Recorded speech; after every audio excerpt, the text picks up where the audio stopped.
आने वाला बताइए क्या 10 लाख की गाड़ी देने के लायक है? हाँ या ना जवाब दीजिए। नहीं ना।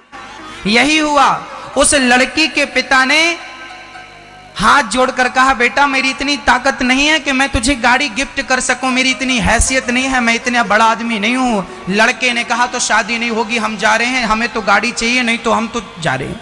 अब लो भैया, अब लड़की के पिता ने विचार किया, राम राम, यदि लड़की की शादी इस प्रकार टूट जाएगी तो दोबारा मेरी लड़की से विवाह कौन करेगा? मेरी बेटी का कहीं जीवन खतरे में ना पड़ जाए, कहीं मेरी बिटिया जीवन भर के लिए कलंक ना बन जाए। अब कौन शादी करेगा यदि ये बारात लौट कर चली गई? अब सोचिए उस बाप के अंदर क्या गुजर रही होगी जिसे रातों रात एक गाड़ी की व्यवस्था करनी थी। परिणाम क्या हुआ?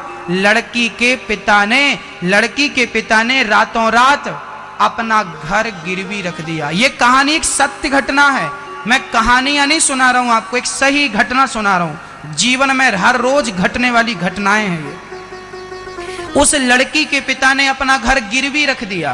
क्या रख दिया? गिरवी रख दिया। और उस घर के उसे 10 लाख रुपए मिले। उस 10 लाख में लड़की के पिता ने सुबह जल्दी से गाड़ी खरीदी और अपने दामाद को गाड़ी की चाबी दी। सरकार ये लीजिए चाबी। उसी गाड़ी में बैठकर लड़का गया, बेटी विदा हो गई। चलिए, पिता तो जैसे तैसे घर द्वार बेच के बेटी का घर बसा ही देता है, बाप तो बाप होता है। हाँ, लड़की जब ससुराल गई, एक दिन लड़का बोला, चलो आज तुम्हें घुमा के लाते हैं। आज गाड़ी लड़का चला रहा हो, बाजू की सीट में लड़की बैठी है और बड़ी तेज गाड़ी चली। आगे मंदिर था, कुछ भिखारी लोग इस पार से उस पार मंदिर की तरफ रोड पार कर रहे थे। तभी एक अपंग आदमी, विकलांग, अपाहिज, इसका एक पांव टूटा था, वैसाखी लेके ये पार हो रहा था सड़क। तभी साहब बड़ी तेज गाड़ी चलाकर लाए और गाड़ी देखा इन्होंने कि भिखारी बीच में आ गया।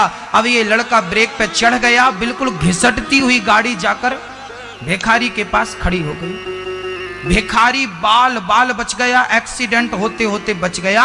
अब लड़के ने गाड़ी से उतरकर भिखारी को जो डांटा, अरे भिखारियों, तुम लोगों के कारण एक्सीडेंट होता है, क्या जरूरत थी सड़क पार करने की? कमा के खा नहीं सकते, भीख मांगते रहते हो। लड़की ने निकलकर झोली से 100 रुपए निकाले और भिखारी को दिया। लड़का बिगड़ गया, क्यों, क्या जरूरत थी तुम्हें 100 रुपए देने की? इन भिखारियों का मनोबल ऐसी तो बढ़ता है।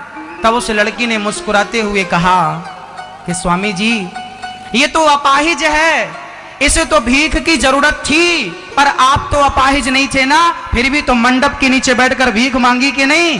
भिखारी वो नहीं होते जो मंदिर के सामने भीख मांगते हैं, भिखारी उन्हें भी कहा जाता है जो दहेज की भीख मांगते हैं। दहेज मांगने वालों को इन्हें भिखमंगा कहा जाता है। क्या बोला जाता है? यही भीख मांगने वाले बड़े भिखमंगे हैं। तो मेरी मां, कहीं आप अपने बच्चों को भिखमंगा ना बना देना, मुझे तो डर लग रहा है।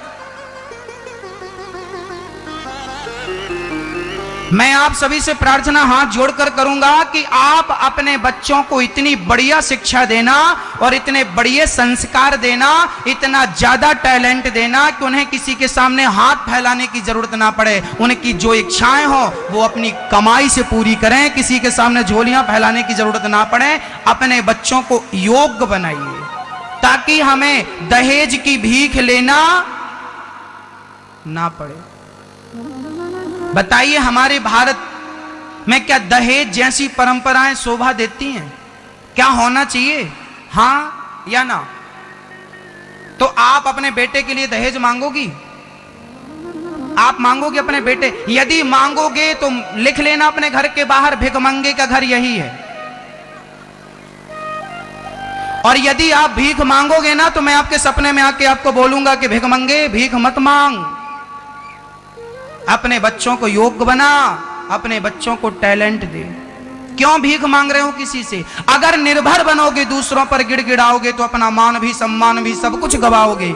इसलिए खड़े हो शान से तनकर, यही शोभा मन सुतन की, स्वयं सींचो हर एक डाली खुशी जीवन के मधुवन की। सहारा लेना मत सीखो, सहारा देना सीखो। कोशिश ये करो कि आप दूसरों को सहारा दें, ना कि आपको किसी के सहारे की जरूरत पड़े। भारत को बदलना है तो अपनी मानसिकता और अपने आप को बदलना पड़ेगा। दहेज जैसी परंपराएं भारत को खोखली करती चली आई।